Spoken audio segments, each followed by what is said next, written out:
He drugged and sexually assaulted me, so I woke up in the morning naked next to him, lying naked next to me.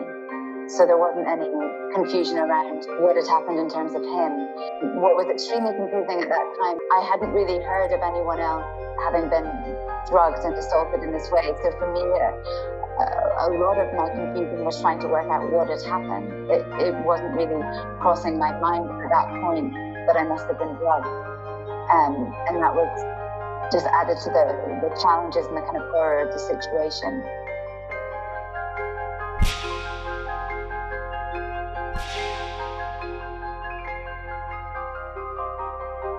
I would describe cancel culture as a phenomenon where people want to basically end someone's career. So you don't want to support that person, you want to encourage other people not to support that person in any way, whether it's watching someone's YouTube video, following them, buying their products. If someone is canceled, you no longer want to engage with them or support them, especially in material ways.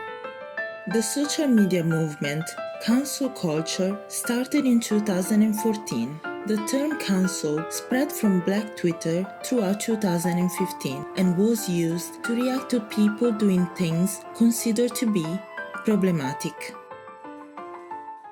Do you remember on Twitter years ago it was popular to have so-and-so is over party, and those hashtags were always, I guess, an attempt to kind of cancel someone in that same way. So-and-so is over, they're done, we're not supporting them anymore. But sometimes it would morph into a joke, so people would use that hashtag just to kind of get a rise out of people. So in that way, it wasn't quite as serious as when people are allegedly canceled.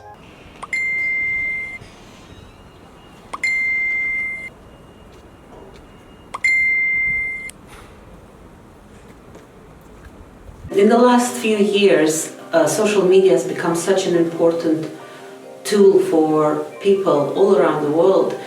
It's really easy to open one up and people read their news there, scientists discuss their latest research, educators develop their programs, educating programs, and deliver them on social media, which is absolutely brilliant.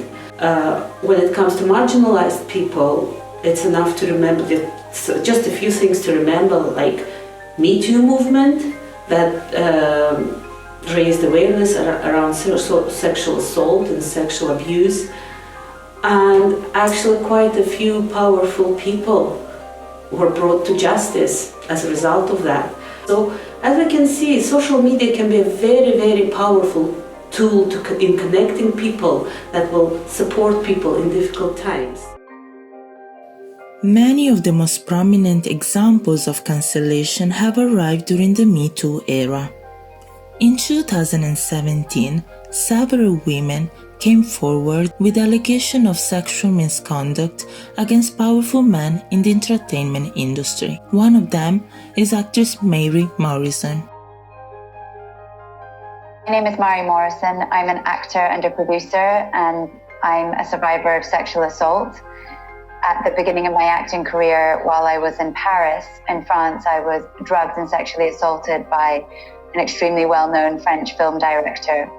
And this happened in the year 2000, so a long time ago now. And in the wake of the Harvey Weinstein allegation, I began to confront what had happened. What was extremely damaging to me, and I think this is the case, a lot of women who have been assaulted in this manner, in terms of whether it's a director or a producer or anyone in power. At the beginning of my career, essentially you come out of drama school wide-eyed and very excited about starting your career. And I mean, in my case, you've been told since you ever wanted to be an actress how hard it was going to be and how difficult it is to make a living. And so when you come out of drama school, you're open to be taking any chance that you get to further your career. And I think what happened to me, because this happened I had left drama school in Paris in July, and I met this director about 3 weeks after I left drama school, and essentially it was several bad scenarios leading up to the worst scenario, which is the drugging and the assault, which happened in December. I think as a result of that, it made me frightened of the entertainment industry and much more closed down in terms of, I have to just get work in a sort of conventional, normal way, not networking or not any of those other possibilities, but only through my agent and only through auditions that would happen during the day. I mean, the thing that I think is difficult too with my scenario and possibly others is that it was the beginning of me effectively being an adult. You know, I've obviously been an adult as being a student, but students kind of different from navigating the world as an adult, the kind of boundaries of being in a college. So I think, I'm still going through therapy for this, uncovering with my therapist all the levels of fear that I'd had as a result of this incident.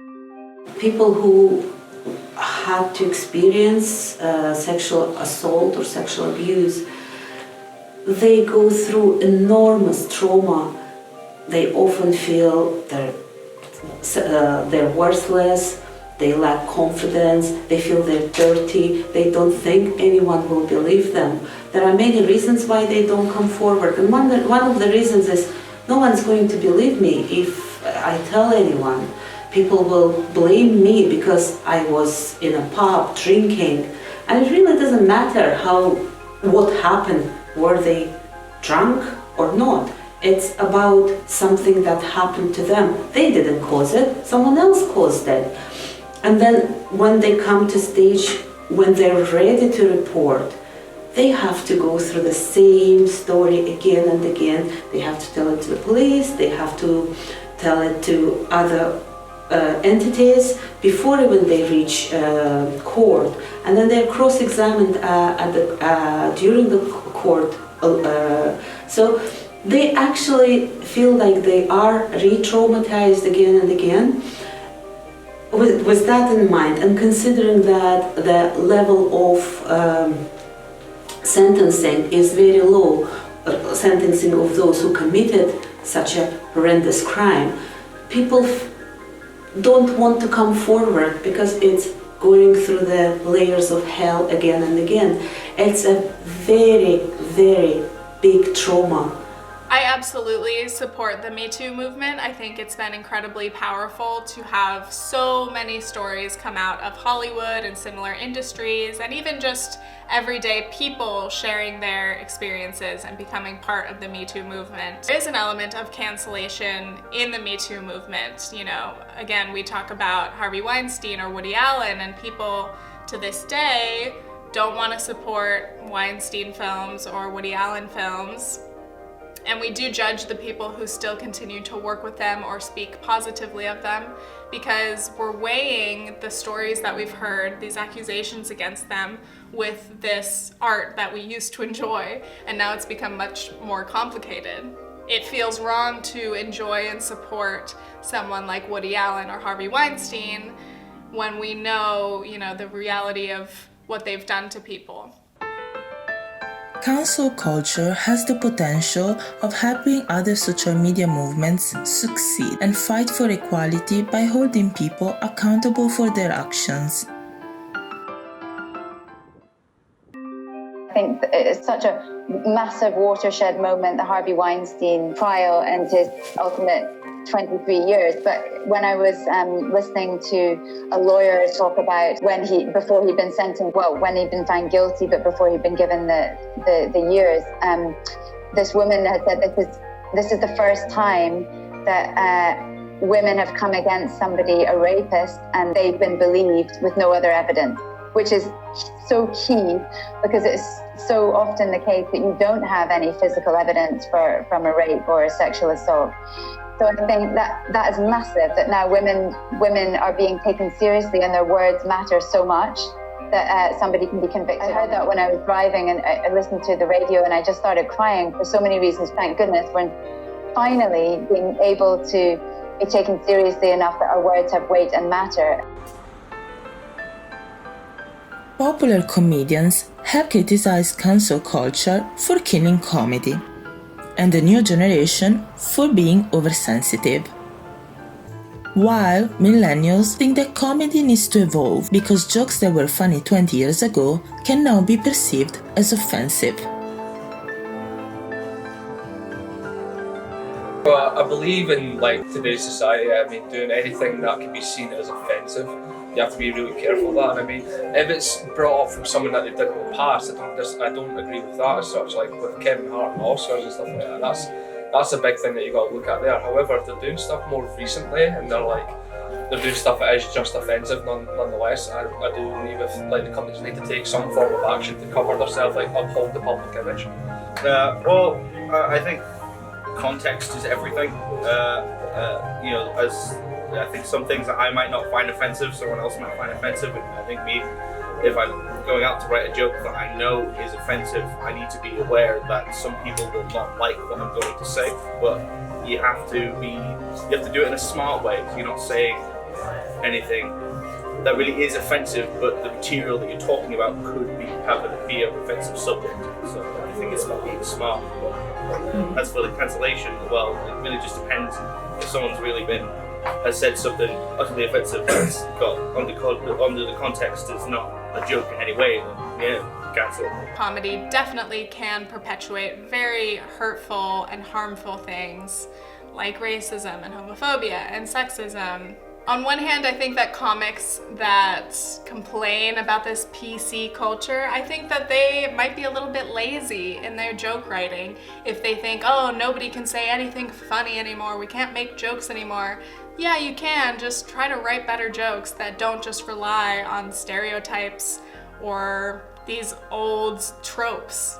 So in some ways, I think that this is a chance for comedians to get more inventive and fresh and still be able to make hard-hitting, great comedy, but not just rely on kind of easy laughs.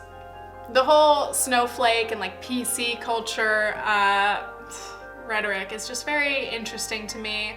I think if you tell somebody like, hey dude, what you're saying is harmful or sexist, or like, that's just not cool to say, why don't you be more mindful of what you're saying? They'll be like, wow, PC culture is taking over, you can't say anything. And I just don't agree with that. I think it is important for us to evolve as a society and realize that we shouldn't be perpetuating these harmful things. I would say personally, I feel like a lot of young people are conditioned to notice these things a lot more, to be like told if you don't like that, you can report this, or you can like find this offensive.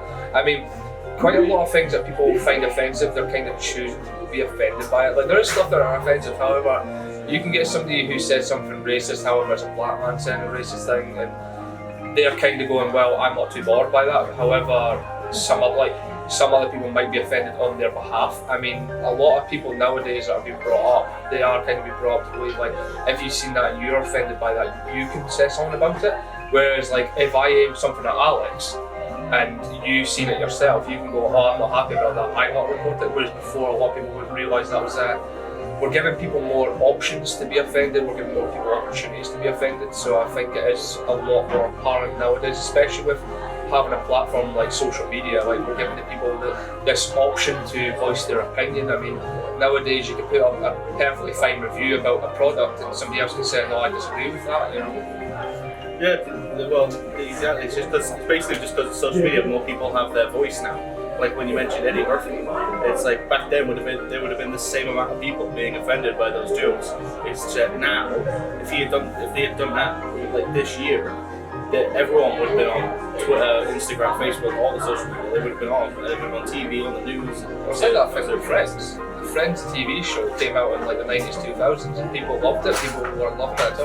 And then people are watching it now, going, "Oh, this is really transphobic, homophobic, racist," you know, all these sort of things. However, again, because there wasn't a social media, nobody really kind of voiced his opinions, because when they seen each other, they were more interested in like, what's new with you, what's a new hobby you've got, rather than did you see what happened last night, because it's spoke to you 2 hours ago, you know. So we are giving a lot more people the opportunity to be like in front of that, I mean. Yeah, well, it's like I've heard that phrase before. It's like comedy needs to evolve. It's like it's been evolving. If you think back 50, 60 years ago, every joke was a one-liner followed by a.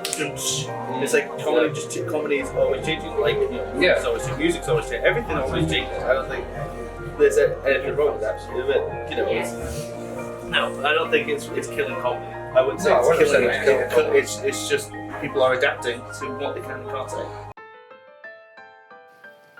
Critics of cancel culture argue that the movement doesn't allow dialogue but banishes people with problematic opinions from society without the chance to prove that they have changed.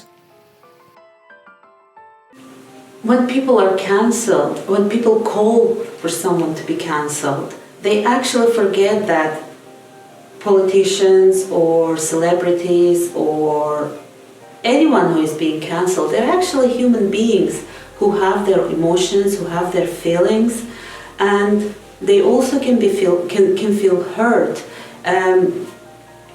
Taylor Swift, who was on the receiving end of cancel culture, she actually said in one of her interviews that she felt like people are out there to destroy her. They wanted her to disappear, almost like to kill herself. She's had her comeback, but we can see that Caroline Flack, she committed a suicide, and she hasn't been given any chance to answer questions and so on. The world of someone who is cancelled is very dark, because it's like a rug was pulled from under your feet and you're falling down and you don't know how deep the hole into which you're falling down. You read these comments about you and you start to think, maybe I'm really such a bad person, maybe I don't deserve to live. So it's a very dark place to be, and slowly they do start to believe that they don't deserve to live on this planet. And in the case of Caroline Flack, she took her own life, and that's really very sad.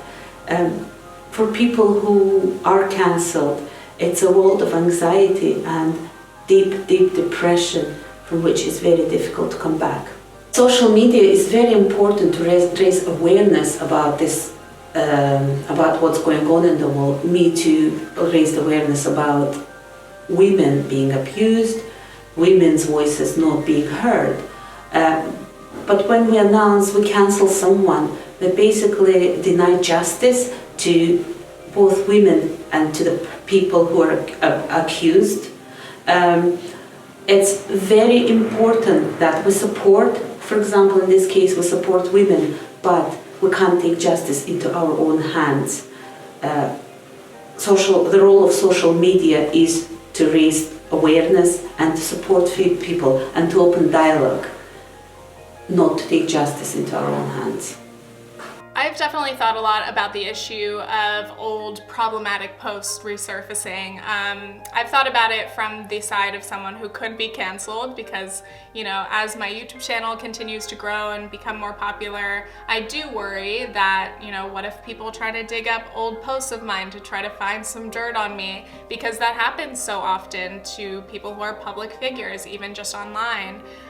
So I've, you know, thought, what is on my old social media accounts? Do I even remember what type of nonsense I was posting or reblogging or retweeting when I was a young teenager? Who knows? So I definitely do have that kind of defensive angle and perspective as a creator, as somebody who worries about being publicly canceled. It's definitely not something that I would like to experience.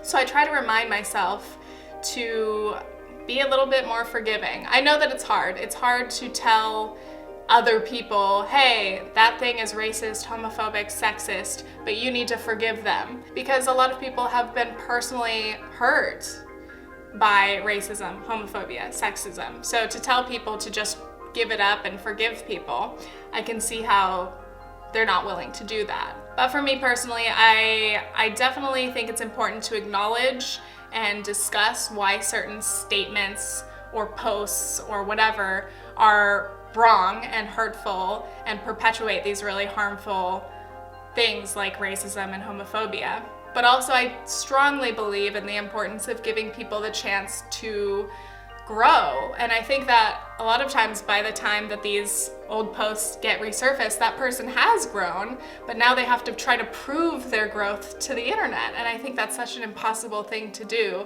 And onlookers are always going to assume that it's a disingenuous thing when people say, I'm sorry, I've grown, that's not me anymore, but it could be possible that that's true, that those old posts don't reflect the person that we see today. I could make a comparison to our justice system. So I believe that rehabilitation is more important than just throwing people in prison. And I think in that same way, you could think of canceling as prison. just trying to banish someone from society, basically remove them from society. But I would rather assume that with education and with community discourse and with work, volunteering or other methods, that there are ways that we can rehabilitate people who, yes, have been problematic and done and said hurtful things in the past. There has to be ways for us to make those people into better people and make them understand why what they did or said was wrong. I think that's way more powerful and way more effective and ultimately better for society than just trying to banish people because they've made mistakes. Because I think all of us have made mistakes in different ways, and I would hope that people could help me learn and potentially forgive me if there's anything that I've ever said or done, and I try to give that same courtesy to other people.